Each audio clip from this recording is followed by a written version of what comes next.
পার্থভৌমিক আপনাকে ব্যারাকপুর শিল্পাঞ্চল থেকে গুন্ডারাজি খতম করার ডাক দিয়েছে। তার মানে গুন্ডারাজ আছে, সরকার তো মমতা ব্যানার্জি আগে তো ওনার রিজাইন করা উচিত, ওকে তাড়ানো উচিত। গুন্ডারাজের একটা সরকার চলছে, মন্ত্রী আছে, আর গুন্ডারাজ চলছে। তো গুন্ডারাজ সরকারের মধ্যে যদি গুন্ডারাজ তো ফেলিওর কাজ। একটা গুন্ডা খুঁজে দিন তো যে বিজেপির সঙ্গে আছে, একটা গুন্ডা, একটা ক্রিমিনাল, একটা লাতখোর কোন তৃণমূল বিজেপির সঙ্গে আছে? সবটাই তৃণমূলের সঙ্গে আছে। আর তাদের মদত দেয় পুলিশ আর তৃণমূলের নেতারা। ও তো আপনার বিরুদ্ধেই বলছে যে গুন্ডারাজ কায়েম করেছেন আপনি। আচ্ছা, তাহলে তাদের ফেলিওর তো।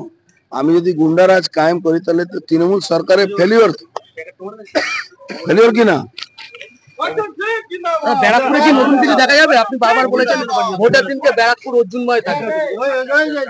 এখনই অর্জুনময় হয়ে গেছে, দেখছেন না? পুজো করতে আসি সেখানে অর্জুনময়। নতুন কোনো ম্যাজিক দেখা যেতে পারে ভোটের দিন? ম্যাজিক অত অ্যাডভান্স বললে ম্যাজিকের মূল্য শেষ হয়ে যাবে। মুখ্যমন্ত্রী এবং পার্থভৌমিকে আপনি গ্রেপ্তারের মানে পদত্যাগের দাবি করেছেন। আচ্ছা, গুন্ডারাজ যদি থাকে তো পদত্যাগ করা উচিত না?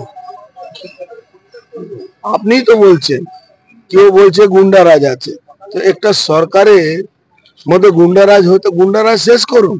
আমি চ্যালেঞ্জ করলাম কি একটা লাতখোর, এমনি গুন্ডা বলে তো কিছু নেই, সব লাতখোর, হিরোইন বেচে, মদ বেচে, মদের ভাটি থেকে লোক মারা গেল কোথায়? নৈহাটি।